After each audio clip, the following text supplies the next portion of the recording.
ஆகாஷவாணி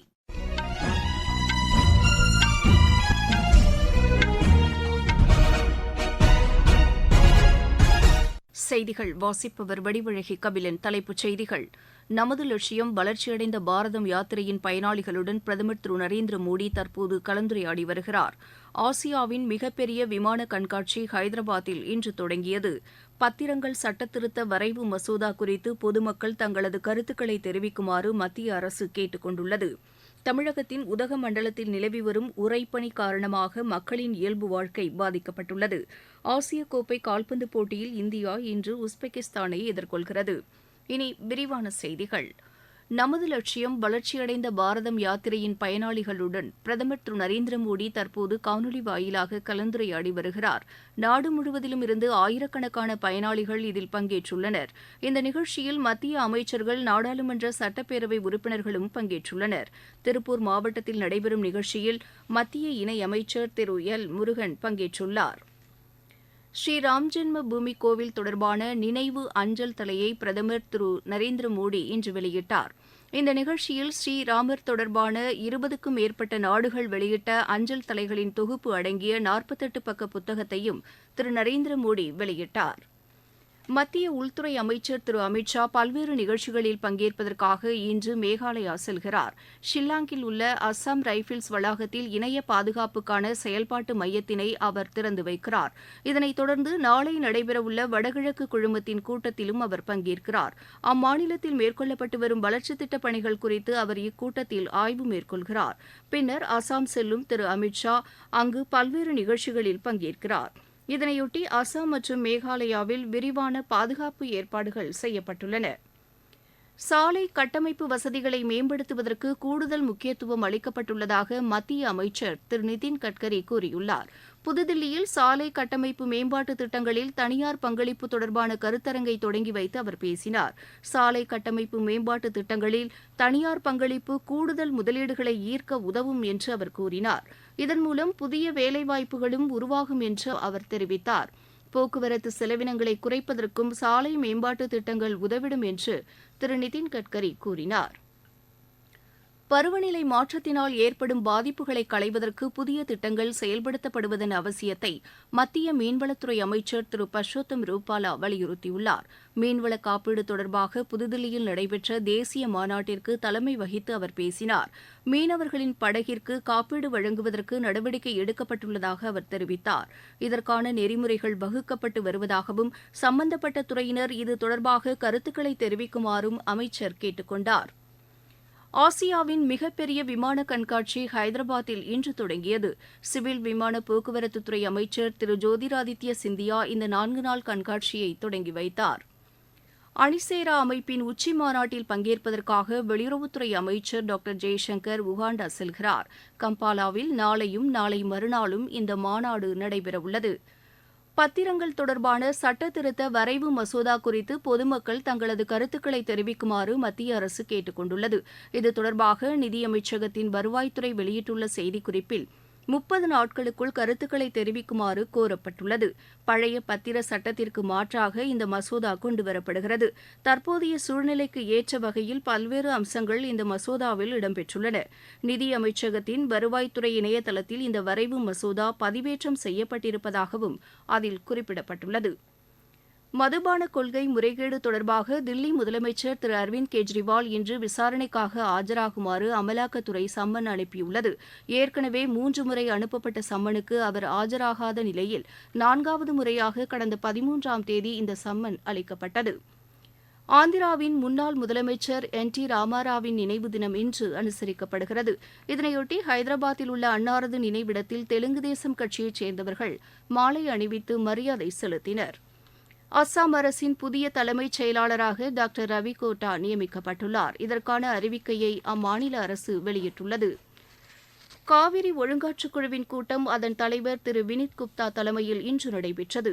காணொலி வாயிலாக நடைபெற்ற இக்கூட்டத்தில் தமிழகம், கர்நாடகா, கேரளா மற்றும் புதுச்சேரியைச் சேர்ந்த அதிகாரிகள் பங்கேற்றனர்.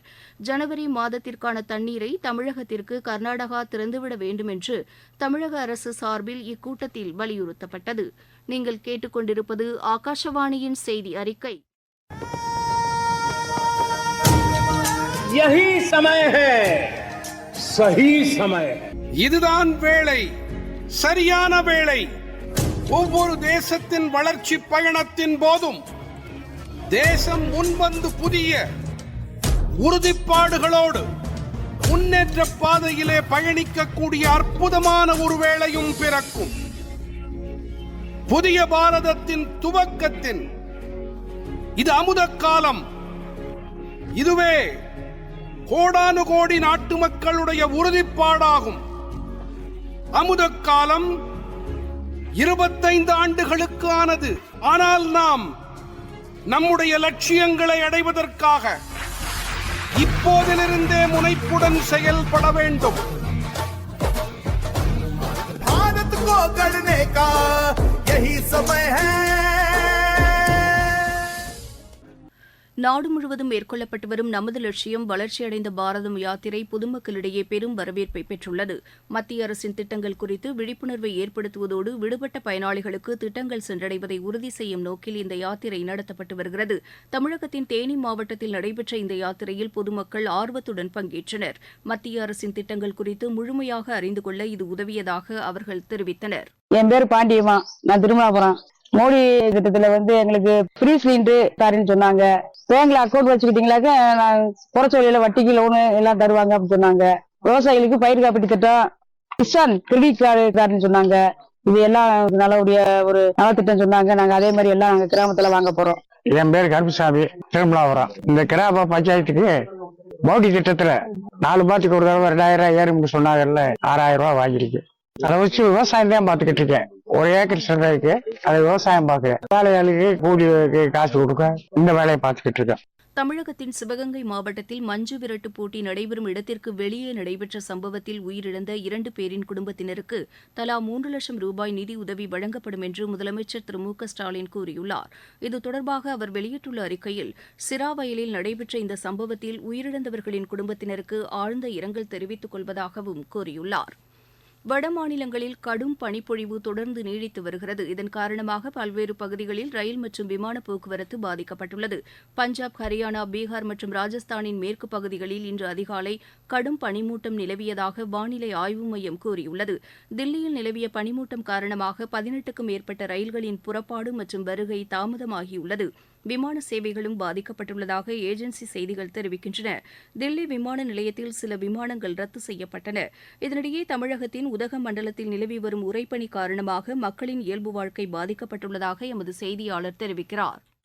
உதகையில் நவம்பர் மாதம் துவக்கத்தில் உறைபனி பொழிவு துவங்கும். ஆனால் இந்த ஆண்டு தொடர் மழை காரணத்தால் பனிப்பொழிவு தாமதமாக துவங்கியது.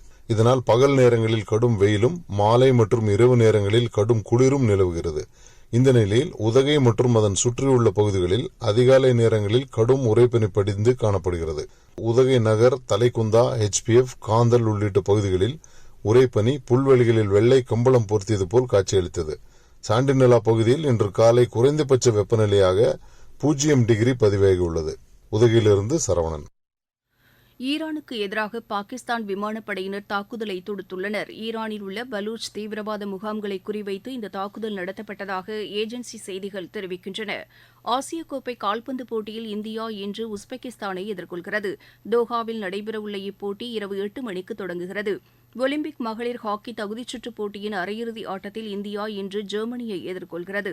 ராஞ்சியில் நடைபெறவுள்ள இப்போட்டி இரவு மணி 7:30க்கு தொடங்குகிறது. இந்தியா ஓபன் பேட்மிண்டன் போட்டியில் சாத்விக் சாய்ராஜ், சிராக் ஷெட்டி இணை காலிறுதிக்கு முந்தைய சுற்றுக்கு முன்னேறியுள்ளது.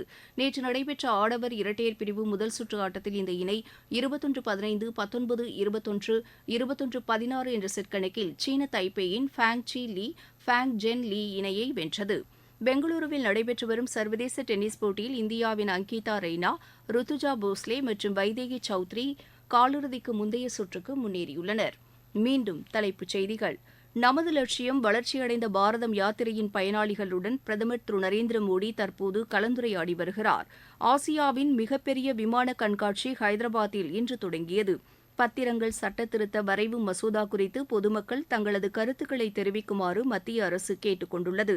தமிழகத்தின் உதகமண்டலத்தில் நிலவி வரும் உறைபனி காரணமாக மக்களின் இயல்பு வாழ்க்கை பாதிக்கப்பட்டுள்ளது. ஆசிய கோப்பை கால்பந்து போட்டியில் இந்தியா இன்று உஸ்பெகிஸ்தானை எதிர்கொள்கிறது. இத்துடன் இந்த செய்தி அறிக்கை நிறைவு பெற்றது.